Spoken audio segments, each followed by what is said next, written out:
right, so I'm going to go backwards front, mother first. That's something that I take extreme pride in. So perhaps I want to begin with that. I'm a single mother of a 6.5-year-old son that I have.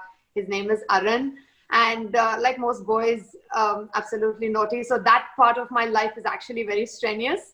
And coming back to what I do, or what I was more popularly known for as a fashion designer, this journey began I think about in 2015 was my first Lakme Fashion Week show that I have been on the platform.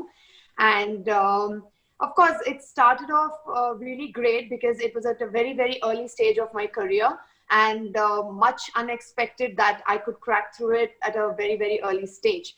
So Lakme Fashion Week is one of the most prestigious fashion platforms, and I'm sure it's definitely a dream for any designer who begins their journey in the career path. And of course, FBCI India Fashion Week was also another extremely humbling experience that I've had, because that is also known to be one of the most famous and very prominent fashion weeks in the world. And it was a great honor to be there as well.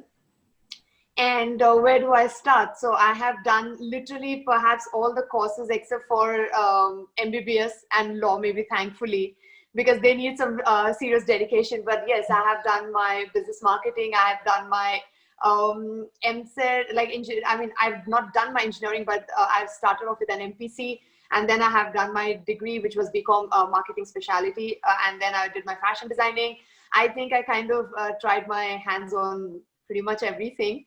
But yes, where my heart lies is what I do currently. I run an NGO.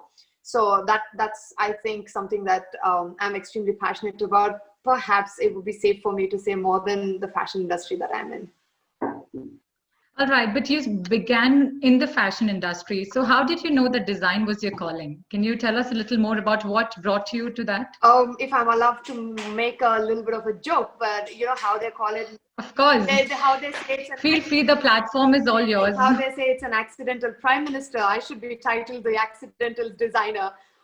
It wasn't something that I was extremely passionate about, but the calling was because I have been seeing my mother work with the weavers for almost up and about 2 decades. And that in itself, I think, was something that is woven into my DNA, because the beautiful fabrics that she works with, and she was just trying to work with a lot of weavers to keep their art alive. And I think that's how it very indirectly seeped into me. It's not a conscious effort that I put in. And designing, I think, was just an extension to promote what the weavers were doing. So hence I ended up learning fashion. And of course, it was in New York. Not that I put it to great use when I came back to India, because I work with Indian weaves and I work with very traditional fabrics. So yes, and then you know how everybody thinks the weaves, whatever we see today, most of the younger generation, I would not like to typecast this, but most of the younger generation, they feel that it is something that's very ancient. It's like, oh, it's the same old design. It's the same old design. But there is definitely a reason why a design perhaps stayed, for these many centuries, it stood by. It's only because of, the beautiful culture that goes behind it.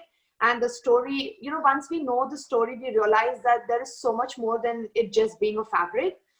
So that's how it all started, that I entered, venturing into the fashion fraternity, because I needed a platform to showcase all these dying weaves of the state of Telangana. And then it was United Andhra Pradesh.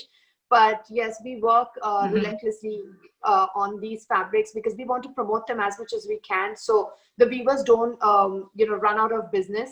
And because they are not great to they do not have the kind of infrastructure to be all and up about there. So I'm just trying to be a bridge between the weavers and the end customers, and that's how fashion happened. That's super interesting. My next question was what made you want to make handloom your base fabric and collaborate with weavers? But I think you've answered that in your explanation now about how it all started. So if we'd like to ask you, what would define your personal style, and who inspires it mostly? Again, I think my personal style, I draw total inspiration from my mother. I'm a very handloom person. Lot many people, even being in the fashion fraternity, everybody always, I've had like my own, first cousins question me. They're like, why are you so humbly dressed, or why are you so underdressed, or at times they almost insult me saying I'm very downtrodden the way I look, but that's what I love to live in. I am perpetually in handlooms. Like what you see right now is also a pure linen jacket, which it's from my her, right? But yeah, I kind of literally live in these clothes, and I am extremely, extremely drawn and affirmative towards the native handlooms of any state in this country. I'm extremely fascinated. I think that's super interesting. So, like moving on to the collection or the lines that you launched, like the collection Agami was a tribute to the fires in the Amazon rainforest, and to conserve the endangered species of flora and fauna. We'd like to know how do these things transform into designs. Like how are you able to bring that out in your designs and your label? So, in all honesty, there are only two ways I personally would draw inspiration, or a collection would, I think, in at least as far as my collection goes, it actually draws a shape. It's either it definitely has a social message to it. Always, from my first till the last, I always had a social message attached to whatever I was doing or showcasing. And of course, the second is my client, my bride itself. Like when I say a bride, it could be any client, because they come and they tell me what exactly they like and they want, and I want to just see happy faces, so we just make whatever they want with the kind of fabrics that we and the kind of designs that we incorporate in this. So to me, I think predominantly I have drawn inspiration, unlike most of the actual other creative designers, where they draw from the previous art, or some sort of paintings, or some sort of landscape, or the natural colors from the nature, or things like that. I don't have a very fancy story to narrate that way, but I definitely draw it from my clients and of course from my weavers, because every time I try and pick and choose a certain weave that I want to promote. So when that weave comes into place, we just try and experiment the technical side of it, as in what is feasible and what's not feasible. So just with that, I try and do it. And as far as Agami is concerned, um, this is another cause that I fight for very strongly, that I definitely want to leave a better world for the next generation. Future. Also, I can advocate for it because I'm a mother myself, and it's very disheartening to see that my son cannot definitely do one, almost, at least I would like to believe, two-thirds of the things that I did as a child. And that's very, very sad and very heart-wrenching for me. So Agami, as you have seen, it is more of there's a tint of yellow here and there. Those depict the flames that was burning what is called the lungs. Those were the lungs of the world, and Yeah. unfortunately we have burnt them down, and only humans are responsible for what's happening around. As a human, like, obviously I would like to take responsibility too, to what the way we are burning our planet down. And then we have the flora and fauna that has been completely depleting as it is. We have so many, we've already had 2,500 species endangered, and then we already have them extinct. They're going extinct. Like even in my lifespan, I've seen so many of these beautiful species being completely endangered and extinct after a point in time, like the white rhino. And it's very, very something that is very, we should all be very ashamed of, that um, it's such a beautiful world, it's such a beautiful planet. Like, God's created all of us in a certain way, and we've, like, everything, every creation of it is beautiful, and we are hell bent upon completely ruining it. And this is something that I Just do not. destroying. Yeah, absolutely. And this is not something that I'm okay with. So in my own version, as much as awareness I could create, I'm just trying it creating. But of course, we do work on the ground as well for this. But on a larger, in a larger picture, a larger frame, if I have to put forth, then FDCI has given me that platform, India Fashion Week, which is extremely prestigious, and it was an outstanding, and for me, it was an ecstatic experience as a designer. So we were just trying to, convey, have a discourse with people in silence through our work, because art is known to be the best form of expression. We were just trying to express through it that it's high time we all take care of our neighborhood. When I say neighborhood, I For sure. I think everybody around, everybody who's aware is, working towards this cause at some extent, conserving nature, conserving the planet. With all that's happening around, I don't know what is going to be left for the generation, to come.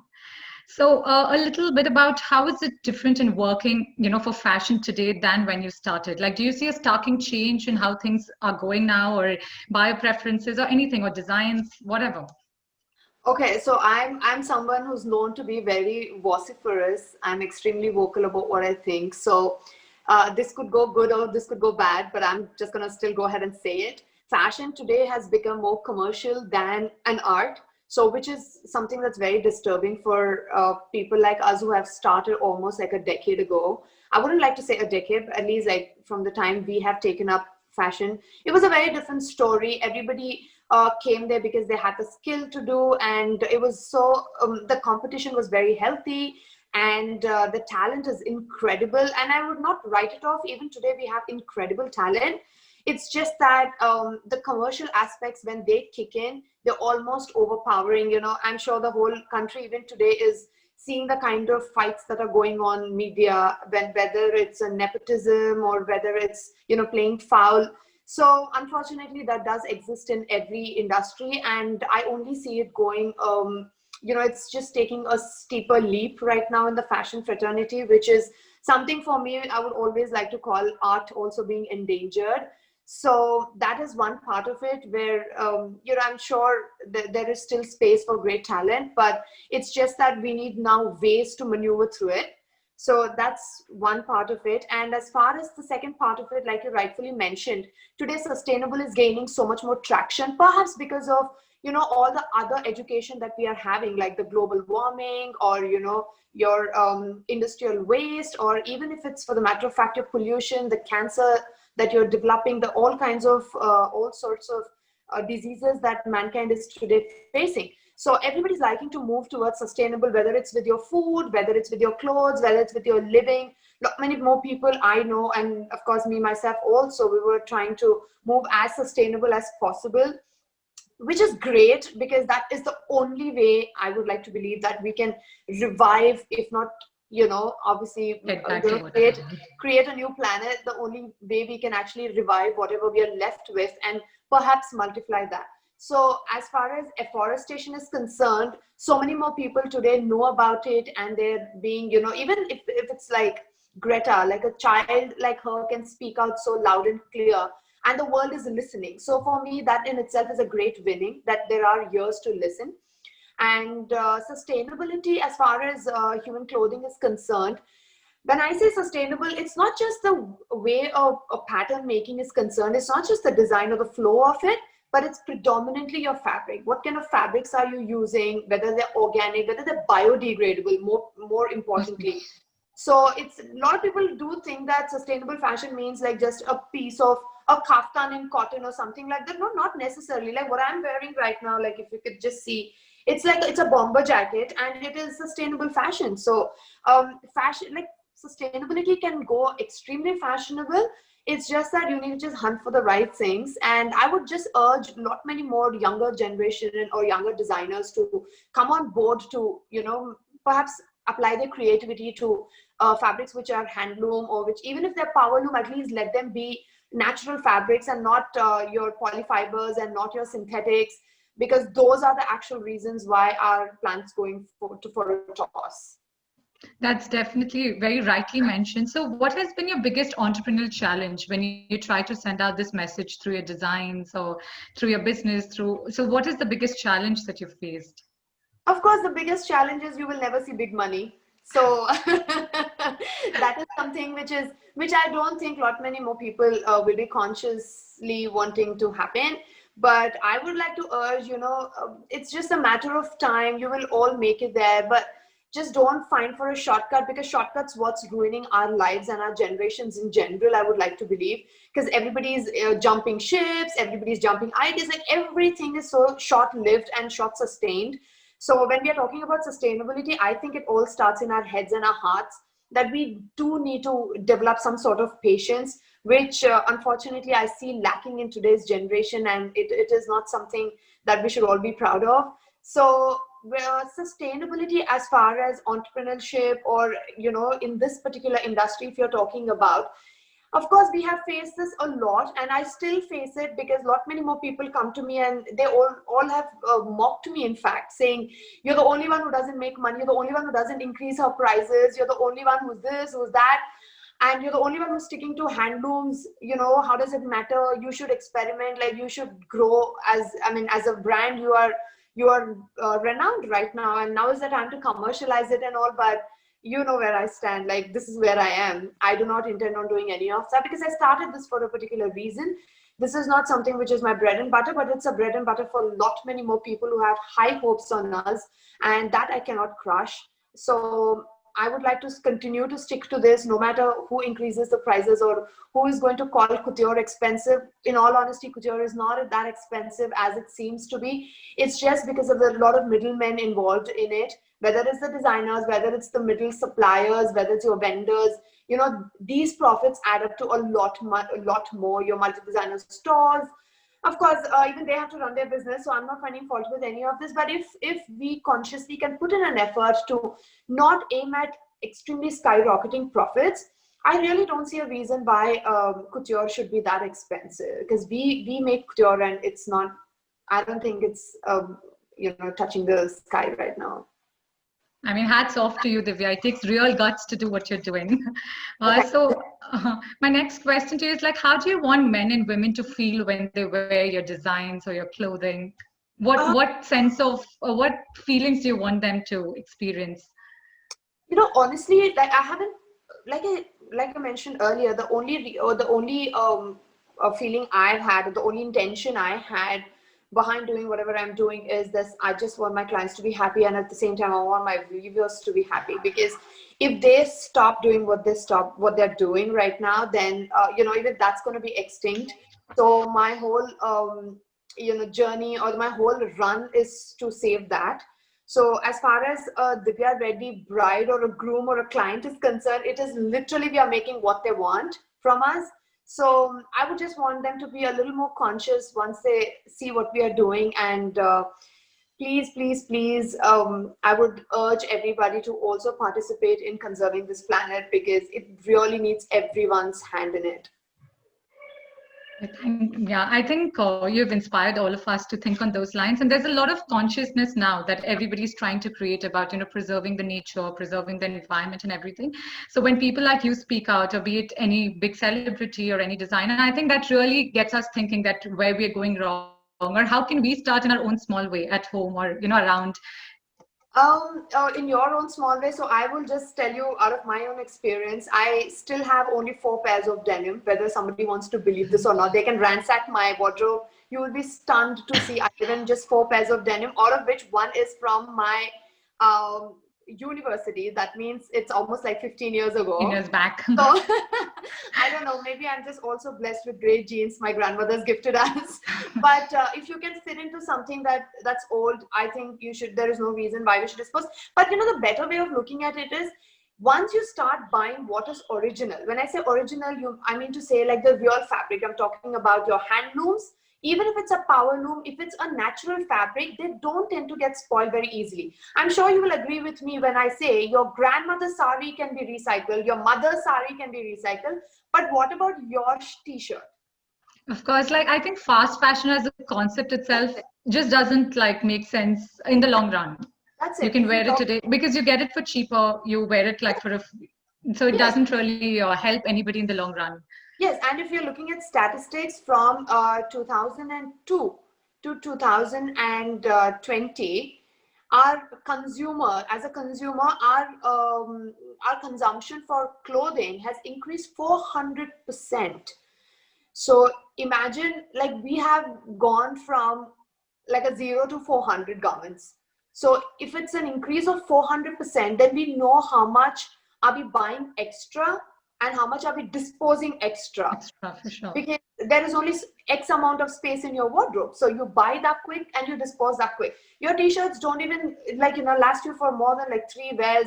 And once in the washing machine, or once like your maid comes and treats it like any other, a rug or something, and she smashes it to the ground and it's gone. You'll start spotting, little holes in it, and then you dispose it. So please pay attention to what you're purchasing, because it all starts there. And handlooms is not something that will not just go out of fashion, but it is something that uh, is actually the ones that will be helping us to breathe better, eat better. So I think we all need to respect that part of it. And while you're purchasing, even if it means a few bucks more, at least you know it's much more long lived. And I think everybody should also, this might be very controversial if I'm saying so, but please don't live to wear clothes to post on your Facebooks and Instagrams. That's not going to make anything better for any of us. Just because we have worn something and we have posted a picture, we see so many people already notice it or like it, dislike it, comment on it, and then you don't want to wear it again. That's not helping our planet at all. You will see me wear my clothes like multiple times, absolutely with no brazen. Like, I'm extremely shameless to repeat my clothes, and I repeat it multiple times, and I possibly repeat it as much as I repeat a jewelry. So um, please pay conscious attempt to what your purchases should look like. And I would like to recommend the same for with your children, your spouses, anybody in the family. Even whatever you have, try and recycle. When I say recycle, you try and use the fabrics if you can, because if they are a little primitive than now, then definitely they're going to be long lasting. So I use a lot of my mom's saris to make kurtas and stuff even now, and I make like lehengas too for myself, of course. And I always try and consciously give away clothes to the ones who need it. Don't like overstock your maid just because she's right in front of your eyes. We keep giving them, they also have X amount of space only, so they will not want to. Oh, sorry, that's my son interrupting. Hold on for a No, no, second. no problem at all.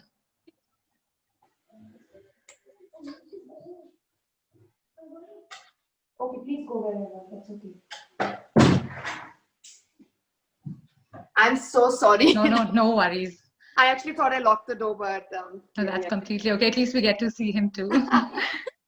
So, well, yeah, I think we have to just find the ones who actually need the clothing even before we give it away. Because it so happens that I've also witnessed a lot many times, when people also donate it to orphanages and old age homes and all, they might not be children of that age, or they might not be people who actually need those. And what they do is they go and trash it. I have witnessed that as well, and it is very it's not something that's right. So whenever you choose to donate whatever you have excess, please make sure you donate it to the right people, because you want them to consume it. You don't want it to end up in the landfill again. For sure. All right, Divya, how did your conversation or interaction with prison inmates like change your perspective on life, career, family, freedom, or anything? What is that thought to you? Or what would you like us to know about it? So, as far as freedom is concerned, emancipation is the biggest gift to mankind. Being free from some sort of bondage. Today is the day we all celebrate that. 74 years ago. I'm sure those people understand it much better than us how it feels. But I've had again a privilege of meeting a lot of prisoners, prison inmates. Of course, the lifetime imprisoned inmates, as well as your regular inmates. It's a very heart-wrenching again stories, but we just tend to forget, the little things. What we call them little is actually not little. The kind of freedom we have today, we have a roof above our head, or we have the food to eat. I might sound like I'm sermoning something, but this is something I like to thank, the Almighty every single day of my life, because I see on a day-to-day basis, I witness this, that people do not have any of this. And what freedom means is something that's incredible to because we just fail to understand. Sometimes our parents don't give us permission to perhaps go watch a movie, or go to a club, or go to a friend's place. We are like, oh my god, like, what is this bondage? I want to be out and about. But believe me, most of us don't understand what real bondage means. It is something that I would not wish for my enemy also to have, even if I had an enemy. I totally can relate to that. Like when we are told no for something and we feel like, we're bounded not to do this or that, but that's just nothing in front of actually what's happening around. Yeah. All right, Divya, we've heard you've adopted Sarvapur village. So how is that progress? Do you want to talk a little about that? So I don't know if I should call it that I've adopted, but we've been helping women out there quite a bit with a lot of equipment. So there are multiple agrarian problems that our villages have been facing. When I say villages, I meant everybody, whether it's the potter, whether it's the farmer, whether it's the goldsmith, each and every profession that's practiced in a particular village. And especially if the villages are remote, the biggest challenge we would always face is the connectivity, and nobody even knows their existence. And majority of them have been trying to come to a city like Hyderabad or a city like Madras and Bangalore, whichever is closest to the state border, and of course Maharashtra. So what's happening is that we need to also go back to our roots. See, someday, if imagine a day where we do not have any farmers left, what's going to happen? Yeah. Like, what are we going to eat? Like, what are we going to eat? Like, seriously, like COVID's come into place, and 2 months we had to sit in a house, and that was something that almost seemed unbelievably restrictive for us. But imagine, people like farmers, if we fail to not have them tomorrow do what they're doing anymore, what are we going to eat? So that's when it all started, because they do want to continue. The next generations especially is what I'm worried about most, because my weavers' children don't want to weave anymore, my farmers' children don't want to farm anymore, because they're like, oh ma'am, we will just come, please find us a small job, an office boy or an office girl. We will just come join you, and we will sweep, we will swap. I said, your hands, you're an artist. Like, it was so sad when they said what they said. I said, your hands are meant to weave. Your hands are meant to create. It's very disregarding of me if I said this, that but we are just killing this art. And the same is happening even with the farmers.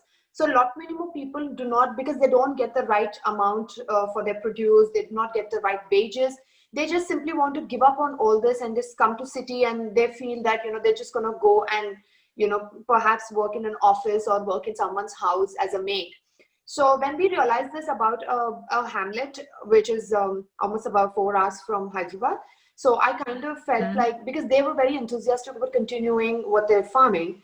So, but they had a certain problems out there. Like, for example, the grains. If the grains have to dry, they're gonna have to put it on the just on the floor, and the birds will come and peck into them, and so that spoils a lot of the produce. So to avoid that, we tried and came up with an innovation, like with some engineering students, where we created a drying machine which would run with solar paneling. So these are the kind of equipment we've given them, because like solar lighting we have given, and a lot of these equipments, because these only help whatever they're doing. It's only to enhance the work that they're already doing.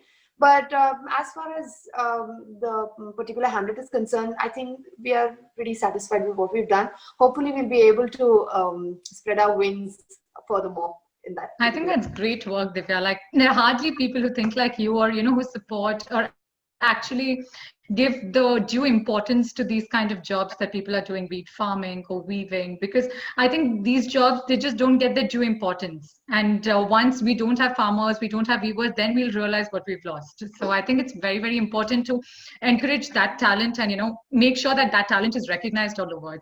It's for you and me, not for them. Yes. I think. Okay, so what role do you think social media plays in fashion today? Everything. Everything. In one word, if I have to sum it up, everything. Social media plays, uh, I think, a vital role with like, I think on a day-to-day basis, media and social media both can be, as promisingly, they could enhance your work, they could also completely demean you.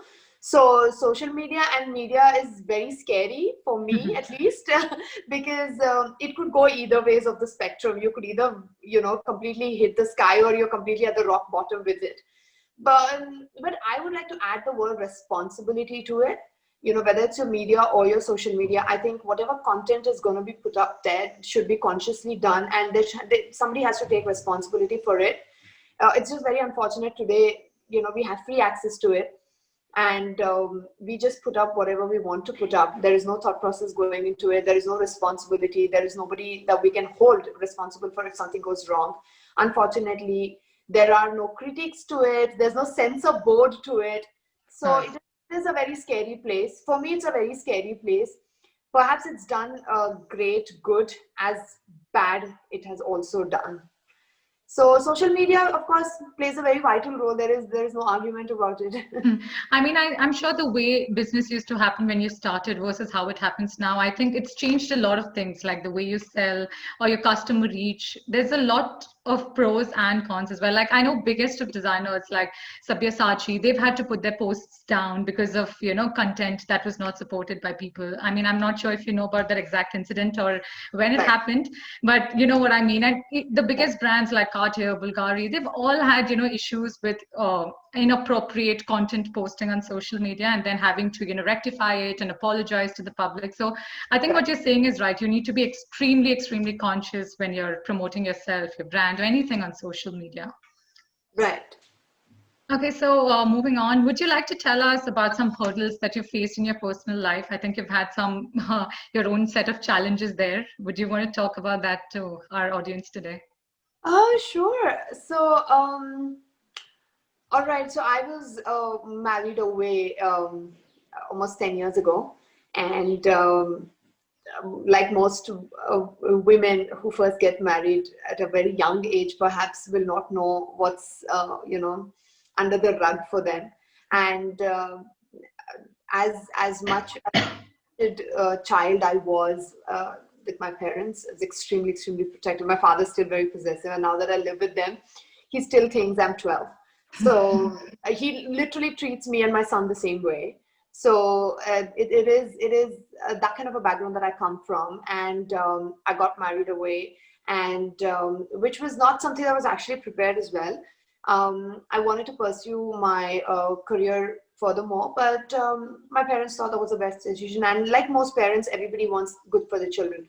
And it didn't turn out the way they planned, or even it didn't even turn out half as much as I could even be prepared for. So eventually, I realized that it was a very extremely abusive marriage. When I say abusive, it was not just verbal; it was physical abuse, and I was perhaps like one of the first people to start speaking about how marital rape should be criminalized, because I am a live victim to it, and I still advocate for it and I fight for it. Now I have a lot many more people come to me and try and ask me to save them if they're going through something like that. So that is something that I do parallelly, but I perhaps need but all in all, I think the moment I started speaking about it, it was not something that was expected of a family like mine, or for a girl like me, or for a guy like him, or for a marriage like how I had. Like, there are so many norms of the society, and I think we pretty much met all the norms. And in spite of that, no amount of education, no amount of what do you call, like, your status or stature in the society, I don't think any of it will matter once you are going through it. And it was something that I didn't see even remotely coming my way, but it does exist. And now I ardently believe that it exists, because that struggle of mine was going on for like 6 years. And I'm sure a very natural question would be, a person like you who's so vocal, how come you were so timid and how didn't you speak about it then? I i think I did speak about it, but who would even listen? The first question I always ask is this: if I would listen to it. Even if I spoke, I was very vociferous, I was screaming my lungs out, but nobody. It's very unfortunate that we still live in a patriarchal society where women is always under, there's always a dubious aura around a woman. Women are always doubted about. And so was even my case. It was no different. And it was, I think, a long fight. When I say fight, I didn't put up a fight with him or his family. I put up a fight with myself, because for me to even come out of it, wake up from the deep slumber of absolute abuse, physical abuse, multiple times I landed in the hospital, and the last time my parents found me was in a pool of blood. and I shouldn't even be alive. Hence, at the beginning of the conversation, I said there's so many things I'm thankful, today, that I'm healthy and hale, and I have a beautiful son, I have a great family, and I have a lot many more people to love me. So love cannot or need not be from just your family or the ones you marry or the ones you have given birth to. I always say this: tomorrow, even if Arun chooses to not love me the same way that a son is supposed to love a mother, I think I'm just going to accept it, because the biggest challenge we face today is acceptance. And for me, I did not accept that I was going through marital rape, or I was going through physical abuse of a man hitting me left, right, center for no reason apparently. For me to accept that itself took me about 6 years. I totally understand why women who go through a rape want to commit suicide. It's not because they feel they have, they have been polluted, or their bodies have been polluted. It is nothing as such. It's simply the trauma that you wake up in the morning, the moment you look at your face, you will just want to shut your eyes and never open them again to see yourself. I have had those days where I did not want to wake up at all. I just prayed that I slept, and I just slept forever. I just didn't want to live anymore. So those phases are something that I constantly kept. I have actually no idea how I kept myself alive in those situations, but um, my son is also from an instance like that. It was an incident where it was a marital rape, and I got totally beaten up. And when I landed in the hospital after a couple of days, that's when the doctors taken the pulse, is when they knew that I was pregnant. And when I saw what I saw, I just decided that this is it. This is my life, and I'm going to live it. And whoever's growing inside of me will have a great life. And for that to happen, I need to change. I need to start my life afresh. And today is the day. And that's about it. I put my foot down, and I started to work. I started to pursue fashion, because that's something that I studied, and I didn't do anything about it for a very long time. And I went ahead with it, and I worked 18 hours a day almost on an average, did not take a penny help from anyone, including my father. So I tried and worked elsewhere first, and then I started my own brand. Lot of people also challenged me on that, saying, you are working without anyone's support, and how are you going to make it big? It's not so easy. You're swimming with a shark. But I think, more than swimming with a shark, for me it was all about proving a point, gaining back my self-esteem, gaining back my self-respect. So today I always say this: for me, my self-respect is there, and my son is there. So it's first my self-respect, and only second is my son to me. As much as I'm an extremely crazy, possessive, obsessive mother that I am, I just let him live, and I live. And it is very important that each one of us have that one quotient of our life set right, because without which you will end up going through a lot of things that I went through. I'm sure a lot of women, on a day-to-day basis, fight it out. Perhaps they don't land up in a pool of blood. Perhaps they don't land up with scars on your body, but they definitely have scars on their, on their, like, in their hearts and on their minds. And this is something that we fail to see in this country. It's very unfortunate. So I came out to speak about it, because a lot many more years of my life went by when people be like, oh my God, how are we going to talk about it? This is so against. What about your family's reputation? Your father is so and so. You are so and like whatever. I said, listen, it doesn't matter who you are or what you're doing, because what you're going through is something that needs to have a voice to it. And hence I started speaking. And when I started speaking, I've only realized, to my absolute shock, that within the people that I know also, so many of them have been struggling, fighting um, so much of trauma. And it's extremely shocking to see so many people live under the wraps, only because we as a society put that kind of pressure on what seems right should be right. Like, everything should be picture perfect. No, we are all humans. Nothing is picture perfect. We need to accept it, because if we do not, then everybody is going to be living an absolute fake Fake life. life. And that fake life has been literally suicidal from within.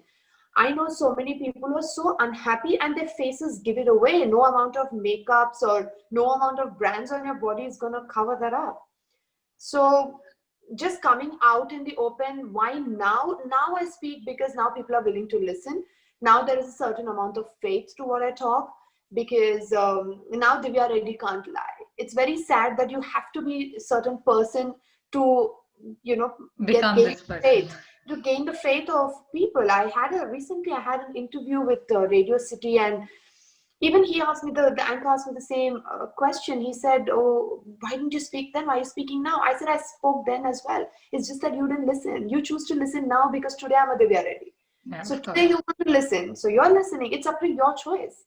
You lending me your ears at your whims and fancies according to your convenience. It has nothing to do with whether I spoke or not. So I would totally disagree when people come and say that women don't speak about these things. No, they do. Of course they do. I've visited a lot of rape victims in Gandhi Hospital, and they are very vocal about it. They speak. It's just that nobody wants to listen. So most of the time, I try and counsel the parents, because your child, if she's gone through something for no fault of hers, cannot be punished. And if you are going to punish, where else will she go? And all the choice that she has is go to the God, and that's how suicides happen. Of Because if course. your own family, your own mother, your father, your brother, your sister, your grandparents, like if they do not accept you because you have been raped, what, you give me an option, where else should a woman go? They simply go jump off a building or hang themselves or sleep on a railway track. So They're to literally left with no choice. that's how it is. There's so many women. I've also worked with women who have been trafficked. The little girls who have been, they were 12 for heaven's sake. They were 8 years old for heaven's sake. For the love of Lord, how on earth should an 8-year-old girl decide who is not a con man and who is? And how can you not accept her if she's found in a brothel house and she's rescued? How can you not accept her?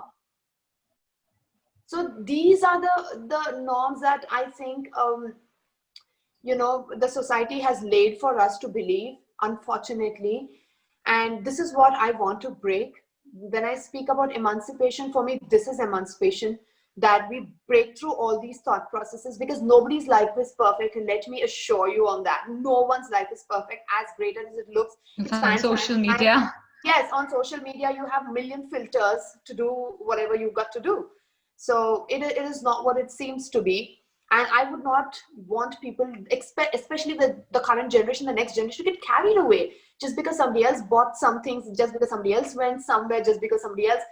Stop living for somebody else, because when you are cut into half, the pain is not being borne by somebody else, it is you. So, what advice would you have for women going through this? In all honesty, women, whoever is going through it, and I'm sure pretty much 98% women in India go through some or the other form of oppression. Abuse. Abuse, definitely, oppression, definitely, or some or the other form of it. And it all, honestly, when you cross the bridge, you will only realize that it's no big deal. Like, when I actually stepped out of a marriage, the first time I went to the court to fight my own case, and when I actually started, fighting my own case, imagine I didn't take my brother or my father, even though I have all the influence that I could use and all the kind of support I would get from my parents. I just didn't bother doing it. I said, this is my fight. I'm going to fight it out, because when you are not wrong and you're confident about something, you need to stand up for yourself. And for all women, this is my message. Like, believe me, nothing. Everybody knows everyone's suffering. We all know every fact.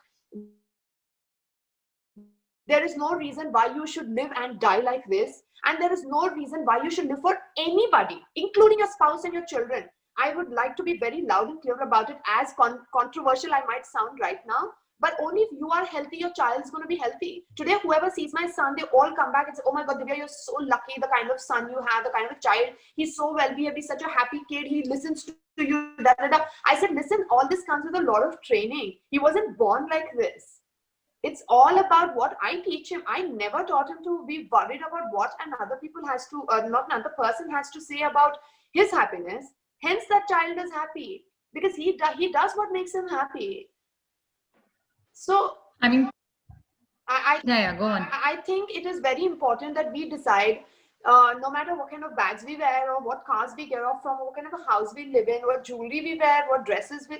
Honestly, it means nothing because everybody is going through whatever you're going through. I can guarantee this to you because I have witnessed this firsthand.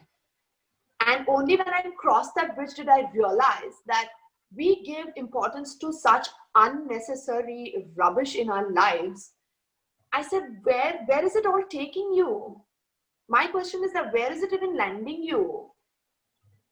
So a lot of people have this doubt as to, oh, for children, they adjust in a marriage. For their parents' reputation, they adjust in a marriage. Or you come from a certain background, so for that, you adjust in a marriage. Adjusting is different. Bearing is different. And of course, silencing is oppression. And I don't think oppression should be encouraged at any stage. Adjustments, yes, every relationship has an adjustment. I adjust with my parents adjust to me. I adjust to my brother, my child, they adjust to me. But that's adjustment, that's human. Like that is out of love and affection. You adjust to each other. What is oppression? Oppression comes from a space of absolute no trust, no respect, a void in self-happiness.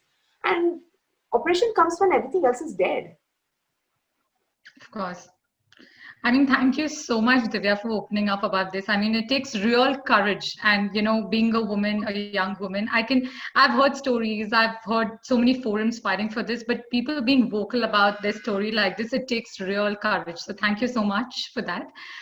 So now, I mean, this would have obviously, had an impact on your professional life as well. I don't know when the brand started or was it hand in hand. So how did you balance this, even if you were out of an abusive marriage, but the scars would remain, you were still healing, and then you were still working on your professional front, making your name, making your life. So how difficult was it? How difficult was that phase, being pregnant by yourself, and how did you manage? So for me, like I said, my self-respect is something that I completely wanted to work on because when I knew I was having a child, obviously I didn't know the gender. So if it was a girl, I wanted to teach her that women are worthy more than just being a doormat or being a punching bag. And if it was a son, definitely I needed him to know and learn how to treat a woman because tomorrow I do not wish for another woman to go through even like 2% of what I have been through. So that's when I decided that I'll move out of this. I'll move out of this golden cage that I've been living in. And I started my career with fashion because, again, this is something, and I picked up when I started speaking to my weavers, their problems automatically, I don't know, for some reason, seemed more important than mine after that. And every time I started working with people who have been oppressed, people who have been fighting their own battles like a struggle, it was only making me feel that more than what I have lost or what I did not have, I was only thanking like whatever I have. Like when I started working with the weavers, I came back home and I said, oh my God, thank God I have a family. I have a house. I have food. I don't have Yeah, to think twice before, even if tomorrow I'm not on this planet, I know my son is taken care of. of course. What more can be, freedom in your head more than that? So when I started working with different kinds of oppressed people, I only started looking at how lucky I am. So I think in this whole bargain, I stopped even weeping or crying or complaining about whatever I have gone through. So what we go through is always minuscule to whatever is happening out in this world. Believe me on this. No matter how big a problem it is, you only feel it is big because you haven't seen the bigger ones. That's it. That's For it. sure. Imagine mothers losing children. Like today is an Independence Day. How many mothers have not lost their sons to the war? Is any pain more than that pain? That your son comes back absolutely wrapped in a tricolor flag, and a mother's just sitting there, knowing she will never be able to talk, and not knowing that she's never going to have that son back. Is any pain today more than that pain? Losing a child, knowingly losing a child. And they take complete pride. And what problems are we talking about? That's so true. What All what rubbish. Like you fight with your husband, that's a problem. Your mother-in-law doesn't let you do certain things. Your father-in-law doesn't know. What rubbish. It's fine. It's fine. It's what they think they or what they expect out of you. Either you sit and speak to them and you sort it at your level, or if there is a third party who's willing to support you, you sort it at that level. If nothing is working, you need to sort it here for yourself. Because you need to figure out how you could be happy, because I did that. Even when nobody, including my parents, were not happy with the idea that I want to be separated. Obviously, which parent would want it? They only want their daughters to be happy and sons to be happy. So did my parents think. My parents also initially thought that, okay, this is a fight, or this is some sort of thing, because they didn't know what I was going through. I kept it away from them as well for a very long time. So it's very natural for parents also to say it. So think from their end also. Like I started thinking from their, standing in their shoes, what they might be thinking or what they might be concerned about. It's very legitimate. It's very legitimate what they have been, advising me against it, because that's right for them. But only I know it. It's not right for me. So yeah, I if have, it feels right to you, then only then can you do it. yeah, Otherwise, I have witnessed girls who, at the age of, like I said, 8 years old, who were told that 12 years old, I think the ones told the whole 12-year-old girl, its own uncle, when I say uncle, it's dad's younger brother, stated that he would get her a job in Bombay, takes her, sells it to the red light area, and finish. That there ends the story. Parents don't know. She's from Jharkhand. Parents don't know. They're living in utmost poverty. Like, do we really have bigger problems than this? Imagine your daughter going out of the house to work because you cannot support your other children, and she never returns, and you'll never hear from her. Imagine what kind of a heart it takes to live the rest of your life knowing your daughter is not safe and she's suffering, struggling, because you couldn't provide, but you've had those children. You know what it takes to do all that, and what izzat are we talking about in this society? What stature, what status, what I really don't see any credibility. Nothing is plausible in this argument at all, or statement, in fact, that oh, hamara khandan ka, izzat and all naak that. kar jayegi. नाक कई का नाक कटेगी. अरे कहीं का नाक, तुम खुद अपने नाक को लेके इतने रगड़ रहे हो जमीन पे. So Divya, where do you see yourself as a person, or your profession in the next 10 years? In the next 10 years, I would continue in public life, whatever capacity I can, because my organization is something that's giving me a total high right now. So I'm getting more and more and more into it. So me and my brother also run another company. It's called Darzan. So it's an end-to-end tailoring company that we just recently started, which took off really well. It's in Hyderabad. So we have about 5 stores now. So it's an end-to-end tailoring concept for women and children. So even for that, the back end, we started hiring women from oppressed backgrounds. We train them, and then we start giving them new life. So this is what it is. It's giving me a total kick, getting like doing what I'm doing. And of course, so this is something that I think I would only spread wider with the kind of work we are doing. I get to meet real people, I get to see real problems, and I get to see real solutions, and I actually get to see real heroes in this whole journey. There's so many real heroes out there, and though their stories are incredible. So there's one story I would like to narrate.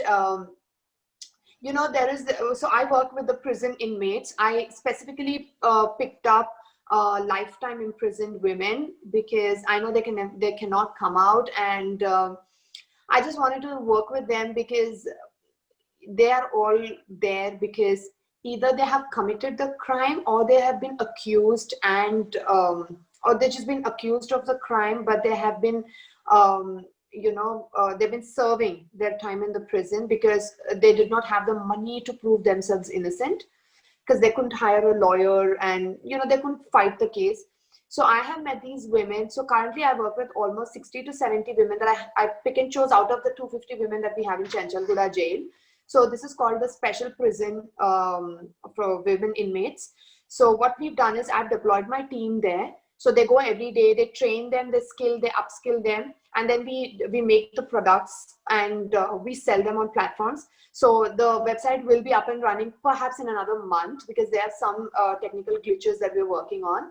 But otherwise, it's called Her Right. We have an Instagram page. If anybody wants to purchase, you're more than welcome to support them. So though that particular money directly goes to them through the prison department.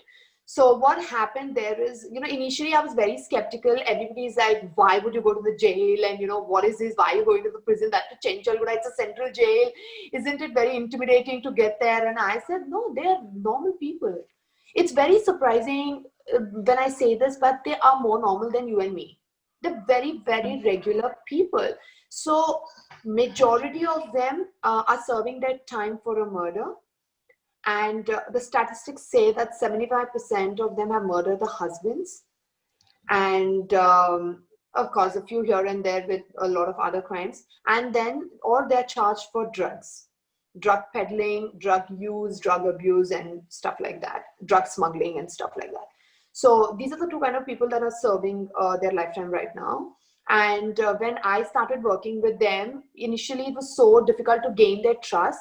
But luckily, I have an absolute hardcore Telangana slang, so it was so easy to connect. I think that was one of the reasons why they felt a bit comfortable, because I didn't sound very H and I think. So it was great conversation initially, because they all showed enthusiasm.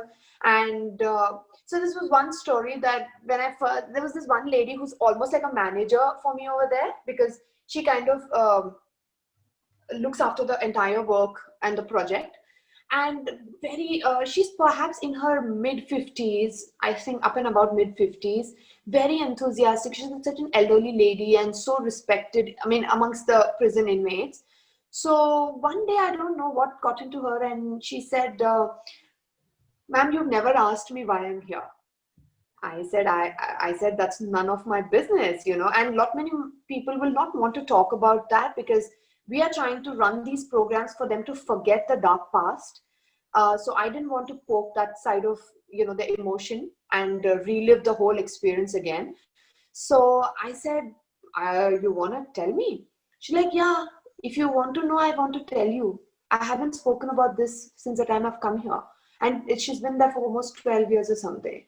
I said, I always wondered when I looked at you, a woman like you, how come you ended up here? So this is a story she tells me. She said, I killed my husband. I said, oh, so you have agreed to it? You have surrendered yourself? She's like, yeah, I only surrendered to the police. I said, okay, and why is that?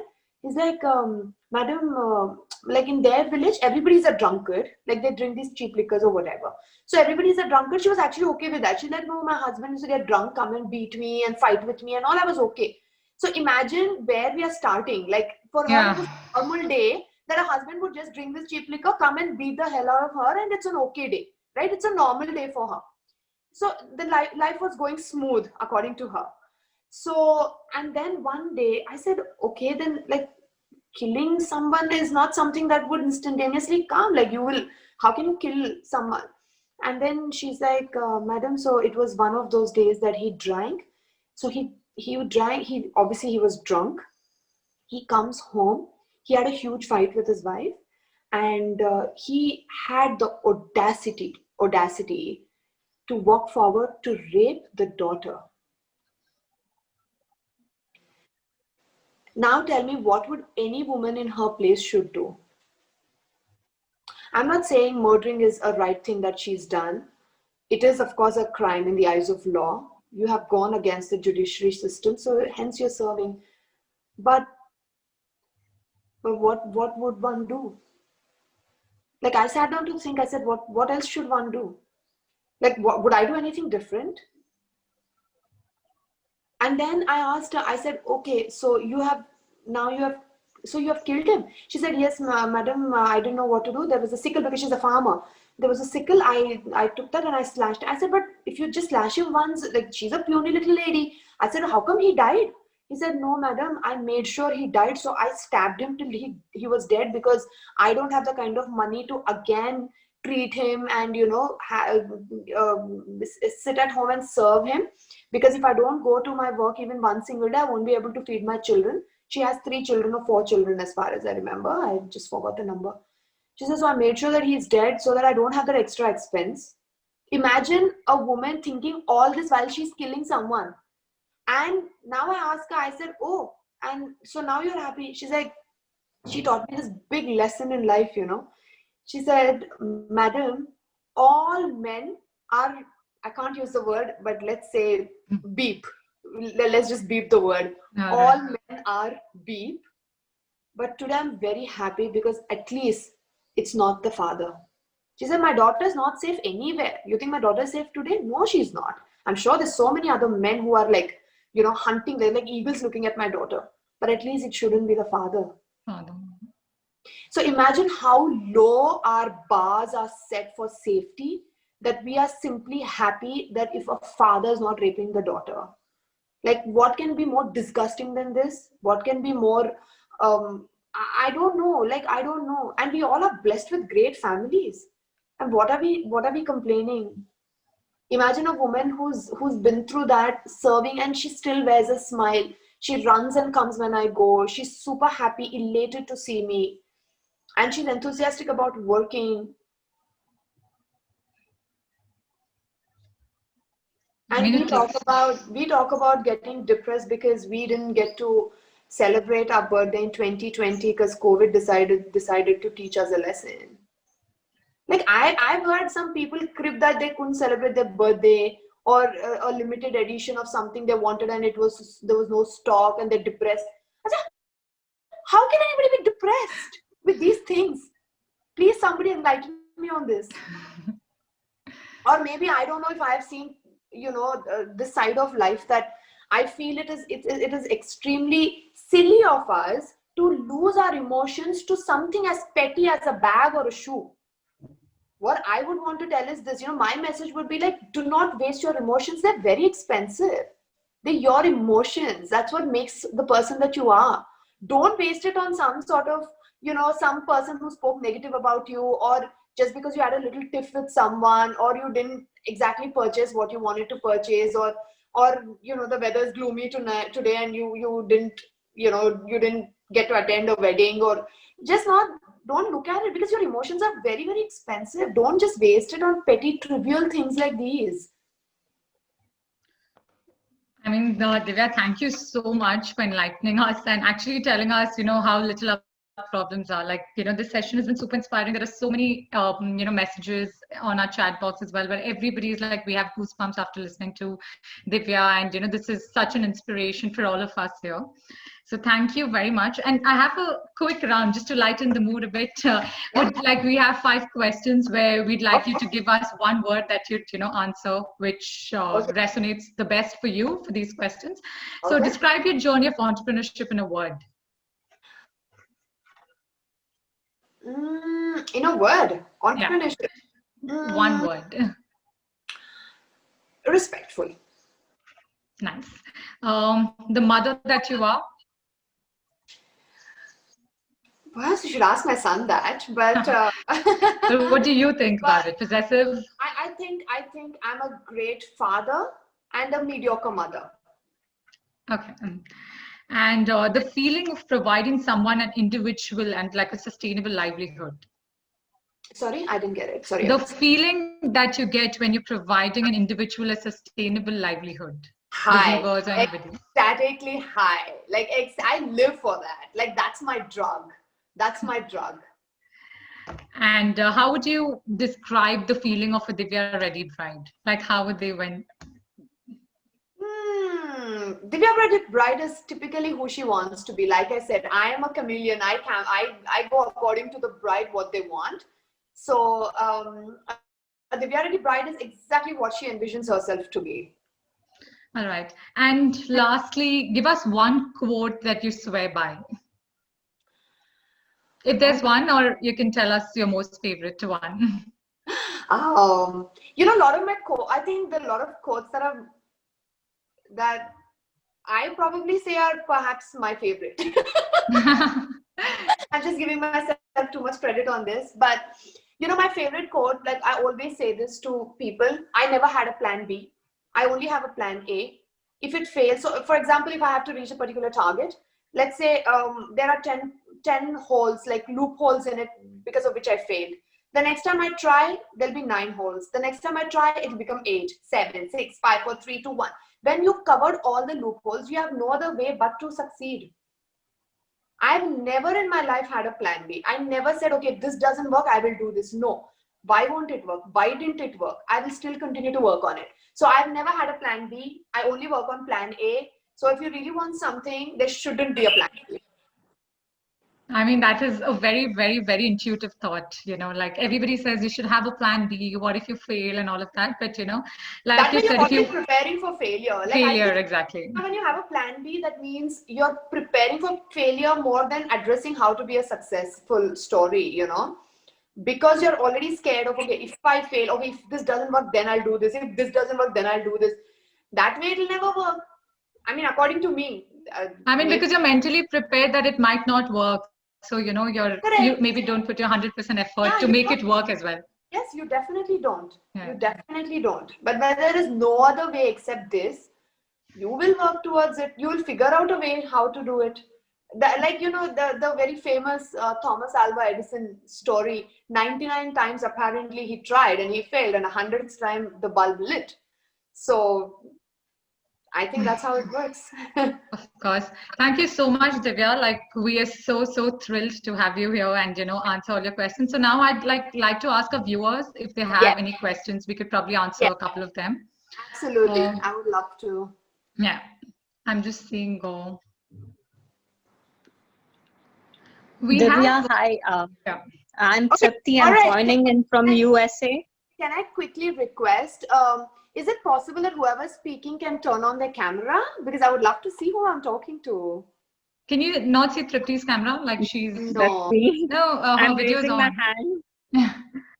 Oh yeah, Tripti, now Yeah. I can see you. Oh, hi Hey, Tripti. Divya. Hi. How are you? Thank you I'm so much for so happy. I got up at 5:30 Oh my a.m. God, I'm I'm calling sorry. in from USA, and this was the best session ever. Like, Ah, really, you spoke your heart out. thank you. Lots and lots of love and respect to you, and Thank really kudos for your courage. you. Thank I you. Thank you. really Thank am you. really very inspired. Hello. Thank you. And Vaidora, this is an awesome session. Congratulations. This was just amazing. Divya, initially when I started, I jotted down my questions and it was all designer related. And I wanted to ask you, what's your message for young designer? But I really want to ask you, what's your message for, young people or young girls, especially out there? Can you just, say something to them? That would be really nice. Thank Uh, you. thank you so much for your question, Tripti. And I would totally, I have immense respect for people who can wake up this early. So, can you hear me? Somebody just said voice is not clear. 1 second, sorry. Can you hear me? I can hear you. You can hear me. All right. So, like I said, I have immense respect for people who can wake up this early and attend a session of webinar, for heaven's sake. but, but thank you so much for joining us today. And my advice, or my one word, or my urge, in fact, more than anything, I would like to urge, guys, there are no shortcuts. There is absolutely no shortcuts. If someone's saying this to you, they're absolutely bluffing. There are no shortcuts. Patience, this is one thing I keep telling everybody. Do not jump ships very easily. Do not give up easily. Please don't jump ships easily. Patience is something that's going to pay and play in the very long run. So please, please, please have a lot of patience. I know nowadays everybody's living on a fast track and they want like today. The results have to be absolutely like up and coming. But that's not how it works. Like I said, I was working 18 hours a day the initial years of my life. It wasn't easy at all. And obviously having a newborn is even more difficult. But we swam through it is only because we had the patience to fight till the last. And always one of my favorite stories, what my grandmother used to say is this: if 10 people are running the race, 5 people will give up because they think that they've ran too much and they're tired. Another 3 people will give up because they feel like, oh, I have to run so much more again. There are 5 more people with me. I'll never make it. And then there'll be 2 people who are running, and out of which 1 person will definitely have an issue to fall out, and only 1 person will actually walk the marathon and then win the marathon. So it's only that you have patience to last till the end, and you will live and you will swim through. So please take my advice on this if you feel it is apt, and it will definitely pay back. Thanks, Divya. I really enjoyed this session. Most welcome. We'll take another question, Divya, if you don't mind. Yes, yes. Yeah. Hi, Divya ma'am. Hi, can you turn on the camera, whoever Can it you is? see me now? And rest all, can you turn off the camera? May I request the rest of them who's not posing a question currently to... Yeah, can we can see her. Can you see her now? My name is Shruti. Shruti, I need to see you, Shruti. Oh, yeah, now I see you. Hi, Yeah. Shruti. Hi. Firstly, the session was very informative and inspiring. I really enjoyed it. Coming to my question, on a lighter note, I've always wondered, when designers are walking the ramp with the showstopper towards the end of the show, why do you guys not wear your own collections? Like, why are designers so subdued when they walk the ramp with the showstopper? Shruti, I only wish I was allowed to show you a clipping from the backstage. It is In fact, I saw a picture of you with Shilpa Shetty in the video. So I was just wondering why. Listen, the Shilpa Shetty one is the most dressed I ever got. Have you seen the rest of it? Darling, if you're complaining about Shilpa Shetty, I don't know. You should definitely not Google my name at all. But is there a reason, or the rest are miserable? Okay, so the front, the ramp part of it is extremely glamorous. And it's great. It's outstanding with like all those lovely people out there, and you know, your cameras and your paparazzi and all of that. Trust me, just it's an inch before the stage. If you actually look at the backstage, it's a war zone. People are killing each other. People are literally killing each other. Half of them, you know, in half-clad clothes are running from one corner to the other corner. And I don't even know, I admire these models and these actors. When they go on the ramp, they're like swoosh, and then they're totally different people altogether. But if you see them backstage, darling, you will only know what a designer has to go through before she gets onto the ramp. Even half the time that they will be announcing the designer's name, the designers will be so lost in their head. It's amazing that if we actually shower that morning, that in itself is a great achievement. It's very chaotic. It's very chaotic and extremely stressful. And I have had this experience, so I should share this on a lighter note. So I've had this experience with, I think Shilpa or Malaika, I think both of them, in fact. So when she came to the hotel, we had her in the room and we set her up for the makeup, hair, because she was getting dressed in the hotel. And we set everything, and I told her, I said, okay, fine, now I'm going to just quickly go change. I'll just look at the backstage arrangements and all the models and all the garments, and I'm going to be back to fetch you again. She said, okay, fine, go ahead. And I returned back after 2.5 hours or something. And then she's totally dolled up and she's out of this world. And she looked at me like, why didn't you went down to change? Why didn't you change? I was like, wait, I changed. I said, I washed my hair also. She's like, no, you were wearing the same thing in the morning. I said, no, that was black in color. She said, oh my God, no, you were just wearing the same thing. So it is that blunt, like no matter, even if we put in effort, I think especially me, even if I put in effort, I don't think anyone could actually recognize that, or they appreciate. No, I mean, just not you. Any designer for that matter, they don't wear the collection on the ramp. Yeah, I think as a matter of, like, I think even with, Taapsee is a very dear friend of mine. She's one person that I totally respect and look up to quite a bit in the industry. So Taapsee was very brutally honest with me. She's like, listen, I can't walk next to you looking like this. Can you please do some touch up to your face? We both are going to be the same frame. So I don't know if it was just the concern, because that did not come across as an insult at all. So I'm like, really? And then she actually had her makeup artist work on my face even then I look like a wreck ball. Absolute wreck ball. That's so honest.